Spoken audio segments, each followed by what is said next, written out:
Hey, everybody. I am Dr. Andy Roark, and this is the Uncharted Podcast. Guys, I am here with my friend Dr. Saye Clement today, and we are going into the mailbag to try to help out a practice owner who is picking up the slack at her practice and starting to feel resentful. She's got 7 vets. 3 of the other vets are moving through their cases. 3 of them are not moving through cases nearly as quickly as our practice owner does, and so she's picking up a lot of slack. She's staying late. She's not getting her lunch because she is seeing the extra appointments and things who have walked in. Also, when these vets are running a little bit behind in their appointments, they're also not doing the other things like doing callbacks or taking phone calls from pet owners who are calling the practice, not looking for a specific doctor. Things that sort of help make the practice go smoothly.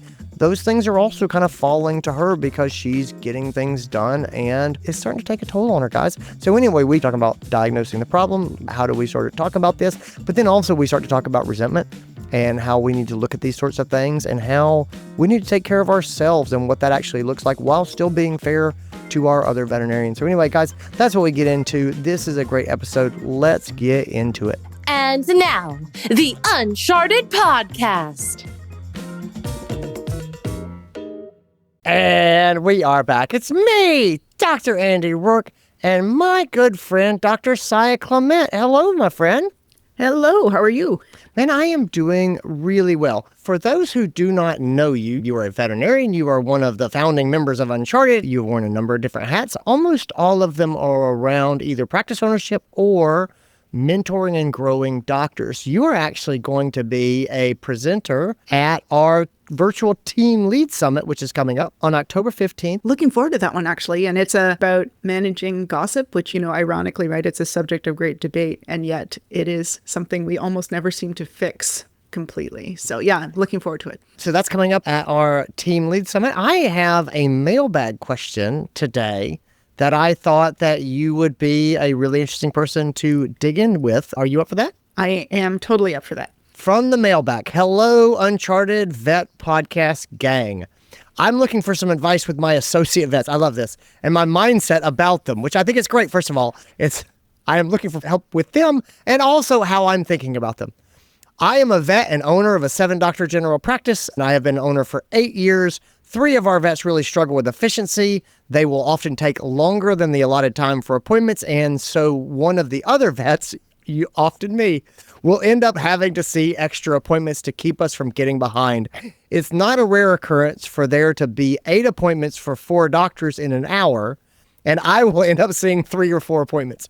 Since these vets are often backed up, they are also not doing their share of the extra tasks like taking phone calls from clients that are not for a specific doctor or approving medication refills. I think that all makes sense. These are otherwise excellent doctors and people whom I deeply care about, and they're loved by clients. They are definitely people we want to continue to be a part of our practice. We are well staffed and have 30-minute appointment times, so I do feel that they have the resources to get things done on time, as evidenced by the other doctors in the practice who do not seem to have these issues. What really concerns me is that I'm growing resentful in myself towards these vets when they are not keeping up. From a headspace perspective, on my best days, I could use my superpower of efficiency to allow them to use their superpowers of education and connection with clients. On my worst day, why am I paying these people for me to do their job? Which I totally feel like I've had those thoughts. I don't like seeing these feelings coming up towards the people I care about. So one issue is mindset. The other issues are around how to handle it. If I choose not to pick up the slack and just see my 2 scheduled appointments for the hour, then we just get behind and the clients and the rest of the team suffer and go home late.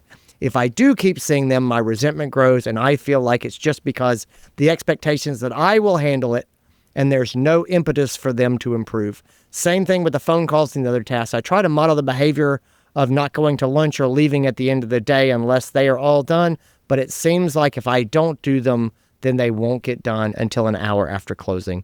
thank you for your thoughts. So first of all, Saye, how does this feel? Does it sound familiar or feel familiar? This resonates with me so much. So I was a practice owner for a little over 18 years, and my business partner and I had rules about things when we would make exceptions about how we ran things in the practice. And he and I would always ask the question, are we going to resent this in 6 months? And it was the absolute first question we asked each other always. So I feel this. Yeah. So completely. I love that you say that too. I think you're spot on. Resentment is a big deal for me. So from a headspace standpoint, I think that we should make choices and asking ourselves, am I going to be resentful?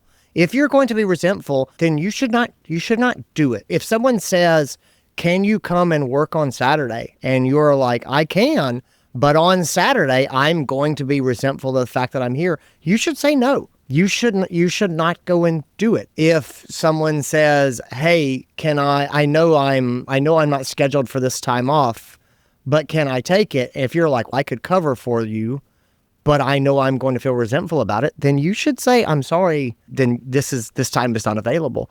And so I really think that asking yourself, am I going to feel resentful? I think that's important. I think resentment eats us alive, and it just sucks all the joy out of what we're doing. So we've already determined that we believe that we have enough support team members, we have an appointment schedule that's appropriate, that we have things that would work that theoretically should allow someone to see appointments on a 30-minute interval. I guess in hearing the description, my big question is, do we know why? And that's a loaded question, right? Do we actually know what is happening, or do we have perception of what we think is happening? Yeah. And perception, by the way, will get you in trouble every single time with respects to resentment, in my firm opinion, because sometimes you're perceiving that somebody is not working hard or not pulling their weight, and that's your perception of the situation, right? We tell ourselves stories. We totally tell ourselves. I think that's a good call out as well. Sometimes we tell ourselves stories about what's happening. I do also like the call out from the writer who said, there's resentment and what do I do about it? There's the old saying about, you can change the problem or you can change the way you feel about the problem. And so I'm not exactly sure which one of those we're going to ultimately do. Maybe a little bit of both. Ideally, that would be great. But, one of the things when I read this and I looked at it, and so it's funny, 3 of the 7 doctors are of the slower variety or take, I don't want to say slower, they take longer in the appointments. And then the other 4 are not. And so it's kind of interesting. It's not there's one doctor lagging behind. There's sort of a group and everything. But I think about some people like you, Saye, who I know and who I've known for a long time. There are some veterinarians who are just machines. I mean, these are the vets that, produce $1 million+ a year by themselves. And some of them are phenomenal veterinarians, and they just rock and roll. They're great with their clients. Their clients love them. They bond with people, but they do not stop moving. And those people just generate revenue. And I'm using generation revenue as a stand-in for being productive, working up cases, and also being efficient and moving through cases. And I see those doctors, and those doctors are phenomenal. And they're fairly rare. You know what I mean? Like they are. I talk to a lot of those really high performers, and the most common frustration that they tell to me is, why don't other people do what I do? Like, why don't they get as much done in their day as I get done in my day? And it's like, I'm sorry, you're Michael Jordan. You know what I mean? Like you are at this different level. And so it's funny. I actually think about Michael Jordan and Kobe Bryant were both apparently very difficult people to be on a team with because their expectations of others were extremely high. It's like they were like, we're here. You guys need to be working as hard as we are. And there's just not a lot of people who worked as hard as they did. And that was very challenging for them. And so anyway, I look at and I think about it from Headspace. These doctors, we might want them to move faster, and we can probably work towards that.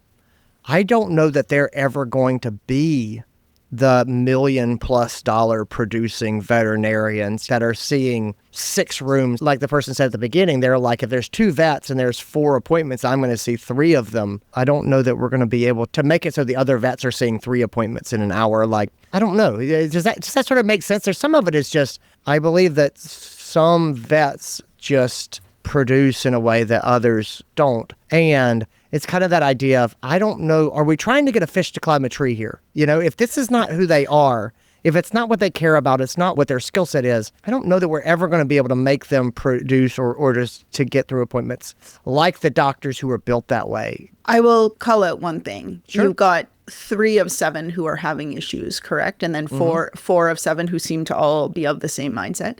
So you either have 4 world beater doctors in this practice, which I actually don't think is the case, but I will allow you that, that story. I'm an optimistic person. Exactly. And so if maybe you've got rock stars. If you have 4 world beater doctors in the practice and 3 who are not able to come to that, then yes, we need to have that conversation. You mentioned generating revenue, and I'm just going to talk about this for a second because I have so many people who tell me, I don't like it when you talk to me about dollars and dollars as a metric. I'm very, very cognizant of the fact that we sometimes need to have numbers. And so I actually will use data like that. When one of these quote unquote slower doctors sees a patient, is that compliance that they gain in that appointment better? Yes, so I think that's a great point. The likelihood is that, maybe they're taking more time. And if you've got a super rock star doctor, I'm going to tell you they get compliance and they're fast, right? Yes, exactly. Yep. Right? So possible too that the other scenario is we have one superstar doctor in this practice who is your letter writer. That's what I'm thinking. And then you have 3 more who are going to manage the pace and are strong. And then 3 who are more concerned about other things, right? Yes. And so when you talk about people being kind and good humans and all of those things, I always think that I always am going to be kind and forgiving about that person and saying like, okay, so now I'm going to go and look at the data. What does the data tell me? Is their compliance better? Do they have a higher average transaction value? For the number of clients they're seeing, are they generating more revenue per appointment? And do you want them to be faster? Because what will likely suffer is that compliance, because it is the time that allows them to get it. So again, we have to look about, well, maybe the devil right? Yeah. Well, I think you're so spot on here. And there's no mention of that in this. This is 100% about the volume of appointments coming in. I think that that's a really good call out, as you say, well, are these people working cases up and practicing a high level of care, and it just takes them longer? That's even I don't know, it's necessarily an easier conversation, but at least you know when you say you are being very thorough. Also we have a volume where we need to try to start to move faster. At least you guys know what you're talking about.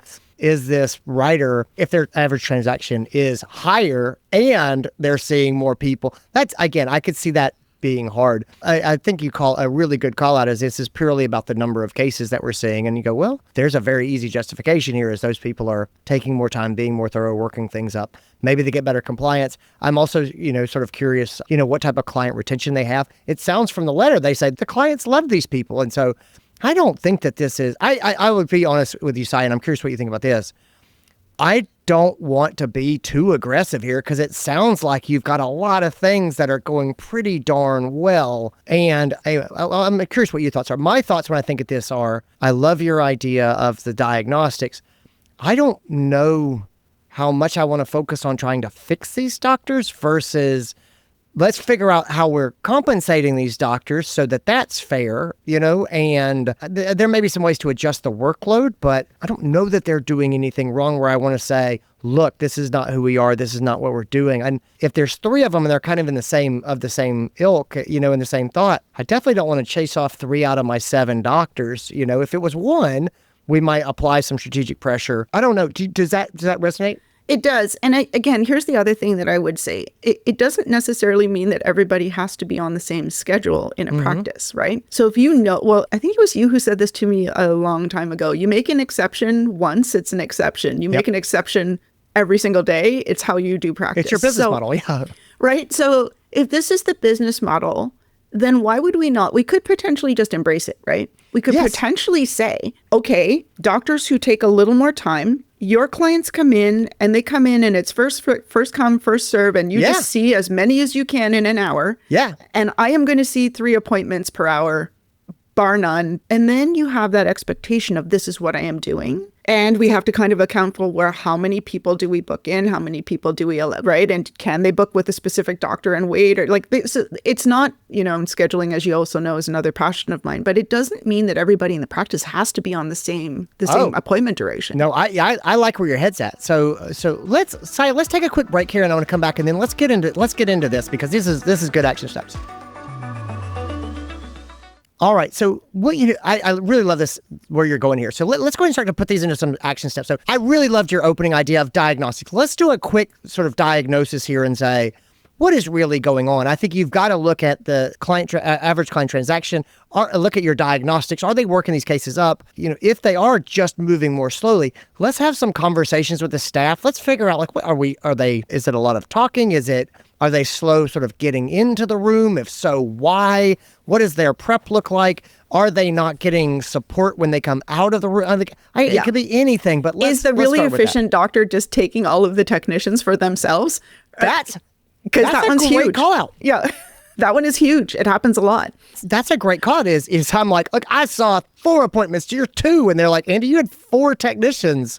Yeah, like stole my tech from the treatment. You stole my tech. Yeah. And I think that's great. So not pointing fingers, but let's try to get unemotional and actually look and go, really, what's going on here? And make it clear. Nobody's getting in trouble. I just want to understand what is happening here. So I think the call out of technician utilization, so I see that a lot. Let's say you have a treatment set up where you keep a lot of your treatment, your technician in the treatment room, and you're bringing cases back. There is a potential to monopolize those techs. And granted, you get there, and also you're the medical director, and also you are getting things done. They just kind of look for you, and when you jump, they say how high, and maybe the other vets don't have that sort of presence in the treatment room to even get help. I don't know. I'm not trying to make up and diagnose, but those are the types of things that I would really want to kind of dig into and say, being completely fair as I can possibly be. Like if I were an outsider looking in on this practice and I were to ask the question, what would I see, right? Yeah. And then I like your idea around scheduling, and there is nothing that says we have to do it this way. Perhaps our writer should have 20-minute appointments, and then the other doctors have 30-minute appointments, and we just sort of set it up like that. I don't know. And I don't know if that solves our problem at all. I think your point is really good too, Ian. It's funny. When I was getting started in practice, and it was the way that I supported my family, I would have liked this. I 100% will take these extra appointments. I'm going to get paid on production. Yep. And then I will happily take these extra appointments. And I know lots of doctors that are that way. They're like, feed me cases. That's not wrong, as long as that's where people are. Exactly. And then there are some who are not financially motivated, right? So we do need to remember that. So of course. And so for them, maybe the quality interaction with their client is the right thing, and it's great. Well, I like to say that there are 4 big drivers for veterinarians that I have found. And so the first one is financial motivation. And so this is how they support their family. Those people are great in this situation because they're like, wonderful, more cases for me. I like it. The second one is patient care, where they say, are the patients getting the best care? In which case, in this case, they can start to feel, if they start to feel overwhelmed, they're like, I'm seeing my appointments and there's other appointments on top, and I'm not getting to spend the time with my cases because I feel this time pressure. I could see them being very frustrated. The third one for me is simplicity. Like, they want to get their job done, they want to go home. And again, feeling like you can't go to lunch until the other people get done with their appointments and they're moving at 50% of the speed you are, that could be frustrating. And the last is popularity. If I want people to like me, I want the staff to like me and the clients. And I don't necessarily know how that plays in here, but the other ones you can see, there are some people who really like it. There's a lot of others that probably wouldn't. Yeah, so like when we talk about diagnosis, so if I ever go into a practice and actually have to diagnose something like this, because I get asked this sort of thing a fair bit. And so going in with like an open mind and just being super, super curious, right? Like it's like, I see this now, to step outside of your, and I call it my resentful owner head because I used to do this all the time, right? And sometimes it will color what you think you're seeing. So just to kind of take a step back and take a deep breath and actually just look at it from the standpoint, like I tell people when I diagnose hospitals for efficiency and things like that, it's very much like a soap. So I have a subjective that I'm doing, like where I hear stories of, oh, this person is slower or this person is pushing around and stealing all the techs, whatever it is. And then you have the objective stuff, which is the data we talked about before. And then you have to assess what actually is real, what actually isn't. Do we need further tests? Do we need to do something else? And sometimes the plan is it's okay. And sometimes the plan is now let's reframe what is actually happening here so that it feels equitable, right? Yeah. And the outcome is one that makes sense for as many people in this practice as possible, right? As opposed to just one person versus another. Yeah, so you and I are right in alignment on this. I think you're right. The action step that I kind of had down for this was, I think you have to define success for your veterinarians. And what is that? How do you want your vets to perform? Is it, we want to make sure that they're working cases up to this degree? Is it, this is the number of patients that we want to see? Like what does a decent day look like? And if I know what a successful vet at my hospital looks like, then I can coach to that. And if I go, look, we need you to move more efficiently, or I say, look, we need you to work your cases up more thoroughly, or we need you to collaborate more successfully with the veterinary technicians, whatever those things are. I can't coach if I don't know what success looks like. And you know what I mean? I can't, there's just a million different ways to practice medicine. And if I took 5 doctors and said, go give that other vet advice, they would all give different pieces of advice based on what kind of doctor they are and what they have had success with. And so I would try to sort of step back. It's almost like the diagnosing place is what's going on here. And then you go, is it a problem? What does winning look like in your practice? I will throw out another possible wrench into the works here, which is, have we actually coached the behavior that we want? And the difficulty here is that maybe we haven't, right? Because I've worked for people who basically said, look, you need to do this better. Well, okay, I don't know how to be better. I don't know how to do that. So if we merely say, I need you to be more efficient, I need you to be faster, which seems to us like we have, said to another person, well, okay, look, now we need you to be more efficient. We need you to do these things. And have we actually thought about how they're going to do that, or what might be in their way? And I think as an owner who appears to be as busy as this particular doctor is, I don't know if they have been able to actually sit down and formulate, here's how we're going to improve performance. And as you said, what does good look like? Yeah. But we need a plan for that. Yeah. And it's not as simple as saying, it's like saying to my dog, just stop barking, right? Which is never going to in a million years happen. She's a Sheltie. She's genetically programmed to bark her head off all the time at anything that moves. So we have to be very conscious of the fact that while we as a leader in this practice may very well have thought that we have coached or done things, sometimes we haven't. And that's hard. That's an introspective one that's really, and a self-awareness one that's hard for a lot of people. And I think you're spot on. That's exactly where I was going. So the first thing is, what does success look like? And then the second thing is coach to it. And I really love your point too, Saye, about like, sometimes we think that we have coached and we haven't. I was talking to a group of medical leaders a couple of days ago, and we were sort of talking about, when you sort of start in a leader position, there's this idea that your team will know what your priorities are because they're the things you talk about the most. And it's funny how often they do not translate. You go, I talk about this all the time. And they're like, yeah, but you didn't say it was the priority. And he's like, I thought it was important. You didn't say it was important. It's like, I talk about it all the time. I'm like, well, you didn't say it was important. And so anyway, there are sometimes communication happens at the ear, not at the mouth. And so sometimes we think that we're communicating something we're not. And so I like that a lot. There is a fairness thing that for me that I will just sort of throw out is, I think looking at how our doctors are working and everything, make sure that you're trying to reward people fairly. You know what I mean? And I just think it's not to make it about money. But I will tell you, if you and I are working together, Saye, and we're both vets and we get paid the same amount of money and everything, and I'm not able to go to lunch because you're not getting your work done and I feel like I'm constantly rescuing you, that's a hard pill for me to swallow. It at least helps to some degree if I can say, I am generating a lot more, I am being paid a lot more for my time because I am getting a lot more work done. And there is a degree, if you can handle the workload, at some point, if you and I both come to work and you see 12 appointments in a day and I see 36 and we leave at the same time, and and as long as we both feel like we are being valued at that level, there's nothing wrong with that if that's how you roll and you're fine with it. But I just got to make sure that there is sort of, people feel equally appreciated, or they feel that they're being treated fairly. And so I would say I would definitely try to get that figured out. And the last thing for me on action steps here, and then we're going to have to talk about resentment, but the action steps here, if there's something that happens in your practice that surprises you again and again, at some point, it's not a surprise. It's your business model.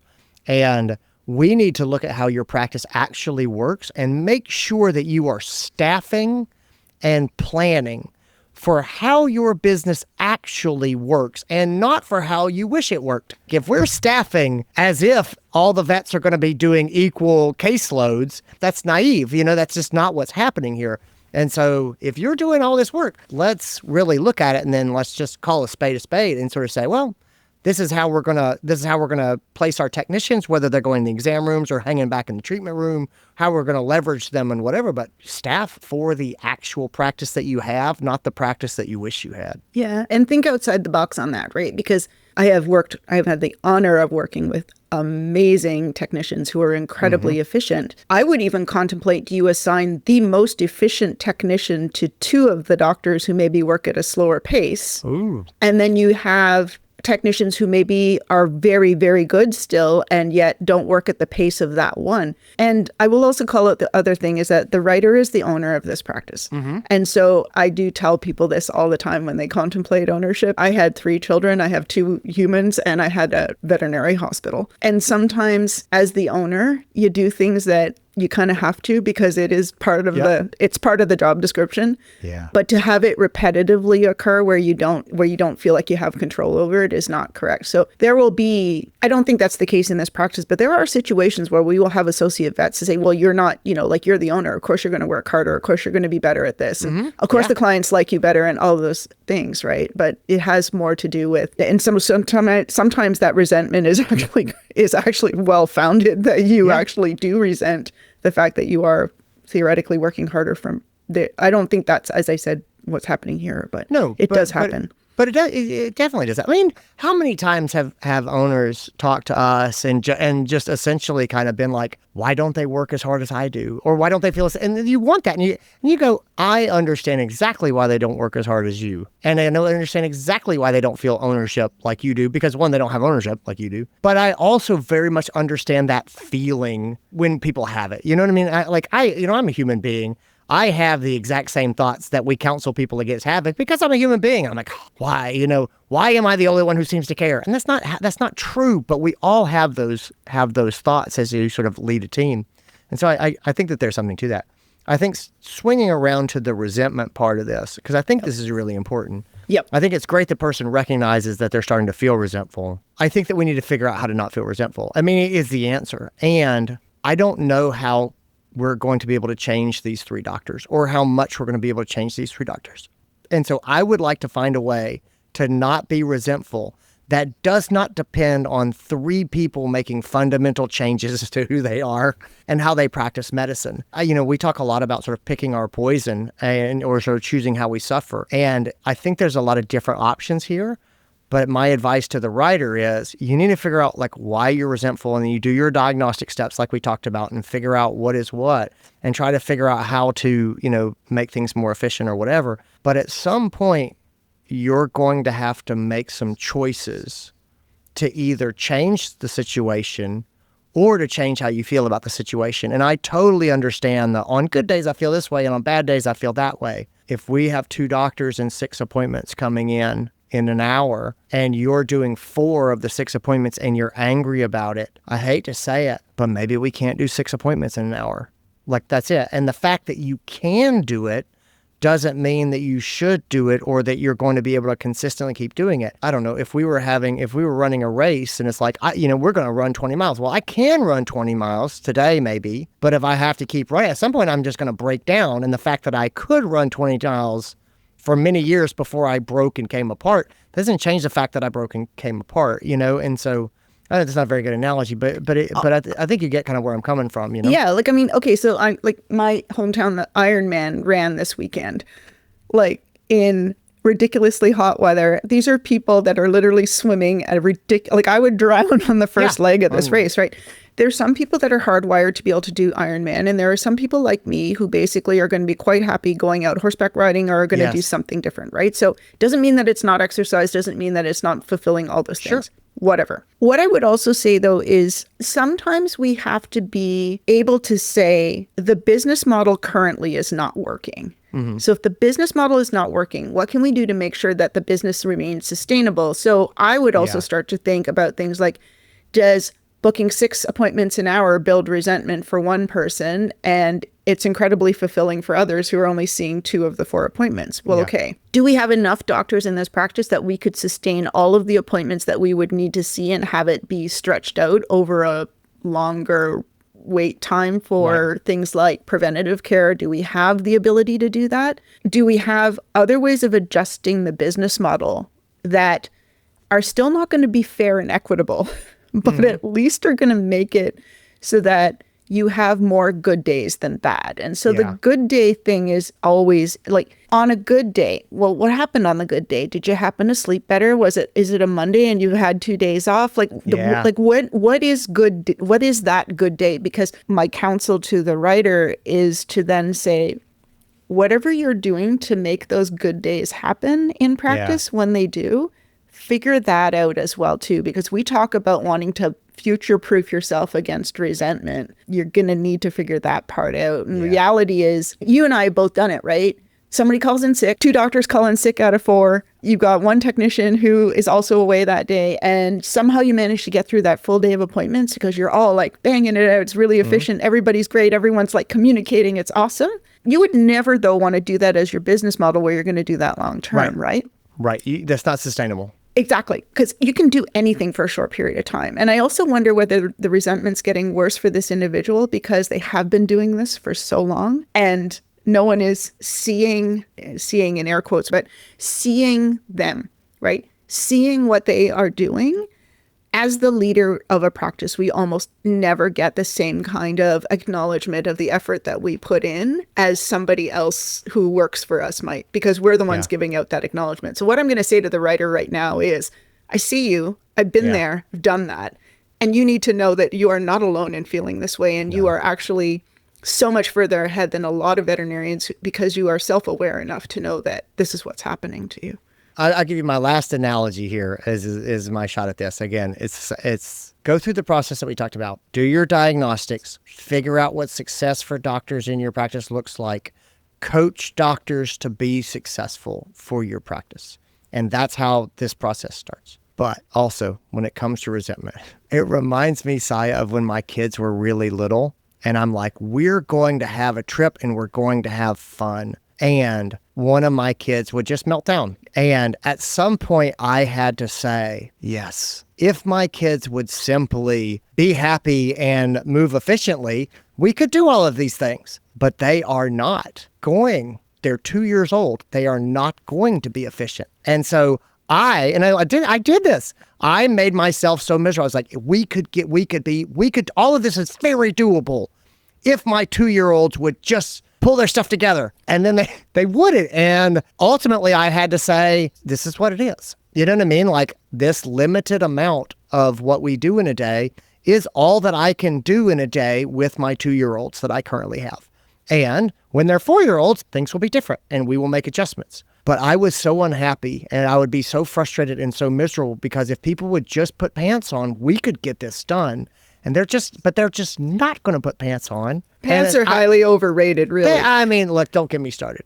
Like, don't get me started. But anyway, I hope that makes some sense of like, if your practice is holding together because you're doing superhuman things, I understand that it would be awesome if other people just jumped in and did some superhuman things and there's all this work. But if they don't have that in them, then it might be that we have to rearrange what we're doing because reliance on superhuman things to get through the day is just not feasible. And like, to our writer, like, I understand sucking it up in the short term. I really do. And trust me, I have thrown myself into my own business at times and I have smothered fires with my body. It's not a sustainable way to work. And so, you know, my thought on a lot of this is, if I was in this position, I think I would look at the doctors, I would look at the team, and I would say, all right, it is September. By November, by the end of this year, we are going to have sorted out ways of working so that I can get out the door, so that I'm getting breaks and things like that.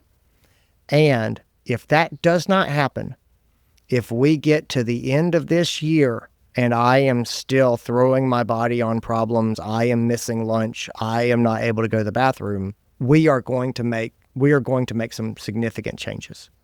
And like, that type of a time limit on me, one, it gives the team some time to react and for me to try to make some changes and to try to fix the problem. But I think what oftentimes breaks people, Saye, it's not the day that they're having. It's not the days they've had in the past. It's the idea that all of their days in the future are going to be that way. And so I have found that setting a D-Day date ahead and say, We're going to do everything we can to figure this out. And if we get to that date and nothing has been figured out, we are going to make a radical change, which is changing the number of appointments to take, not taking new clients, making significant don't do changes. that. But you get the point. Whatever your thing is, you get the point.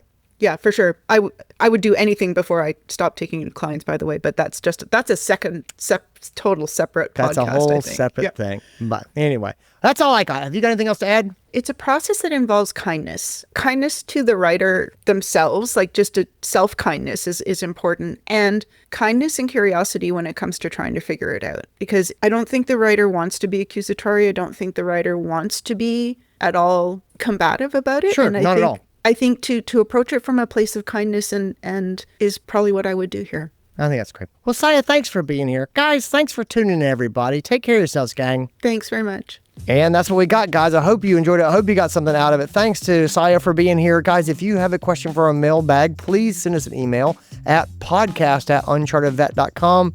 That's podcast@unchartedvet.com. Take care of yourselves, everybody.